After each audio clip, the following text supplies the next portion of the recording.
ब्रह्मा विष्णु युद्ध की कथा। शिव का निर्णय। एक समय ऐसा आया जब ब्रह्मा जी और विष्णु जी के बीच विवाद उत्पन्न हुआ। यह विवाद इतना बढ़ा कि दोनों युद्ध करने पर उतारू हो गए। लेकिन इस संघर्ष का समाधान भगवान शिव के हस्तक्षेप से हुआ। आइए इस कथा को विस्तार से समझते हैं। कथा का आरंभ। नंदिकेश्वर ने कहा कि एक बार भगवान विष्णु शेषनाग की शैया पर लक्ष्मी जी के साथ विश्राम कर रहे थे। तभी ब्रह्मा जी वहां पहुंचे और विष्णु जी को पुत्र कहकर पुकारा। ब्रह्मा जी बोले, पुत्र उठ, मैं तुम्हारा ईश्वर हूँ, तुम्हारे सामने खड़ा हूँ। यह सुनकर विष्णु जी को क्रोध तो आया, लेकिन वे शांत रहते हुए बोले, पुत्र, तुम्हारा कल्याण हो, बताओ अपने पिता के पास कैसे आना हुआ। ब्रह्मा जी ने उत्तर दिया, मैं सृष्टि का रक्षक हूँ, मैं ही पितामह हूँ, सारा जगत मुझ में निवास करता है। तुम मेरी नाभि से उत्पन्न हुए हो और अब मुझसे ऐसी बातें कर रहे हो। इस प्रकार विवाद बढ़ता गया और दोनों अपनी अपनी श्रेष्ठता सिद्ध करने लगे। विवाद इतना बढ़ा कि दोनों ने एक दूसरे का वध करने का निश्चय कर लिया। युद्ध का आरंभ। ब्रह्मा जी हंस पर और विष्णु जी गरुड़ पर आरूढ़ होकर एक दूसरे से युद्ध करने लगे। विष्णु जी ने अपने अस्त्रों से ब्रह्मा जी के वक्ष पर प्रहार किया, जिससे वे व्याकुल हो गए। क्रोधित होकर ब्रह्मा जी ने भी भयानक प्रहार किए।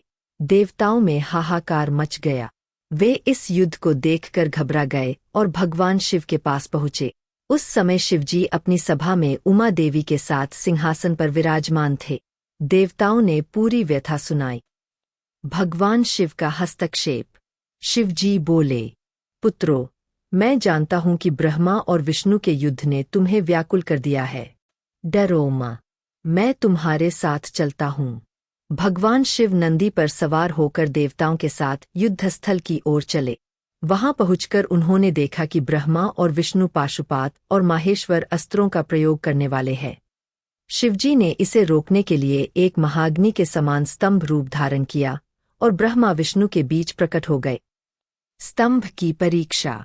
महाअग्नि के प्रकट होते ही ब्रह्मा और विष्णु के अस्त्र शांत हो गए। दोनों इस अग्नि स्तंभ को देखकर हैरान हो गए और उसकी परीक्षा लेने का निश्चय किया।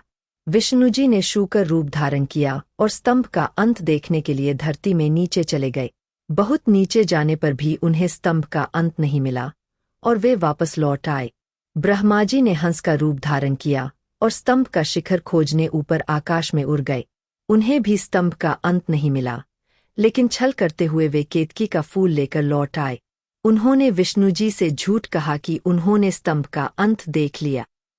शिवजी का प्रकट होना। ब्रह्मा जी के छल को देखकर भगवान शिव प्रकट हुए। उन्होंने विष्णु जी की सच्चाई और विनम्रता से प्रसन्न होकर कहा, हे विष्णु, आप सत्य बोलते हैं। मैं आपको अपनी समानता का अधिकार देता हूँ। निष्कर्ष। इस कथा में भगवान शिव ने यह संदेश दिया कि सत्य और विनम्रता ही ईश्वर को प्रसन्न कर सकते हैं। साथ ही यह कथा ब्रह्मा, विष्णु और महेश के परस्पर संबंधों की गहरी व्याख्या भी करती है।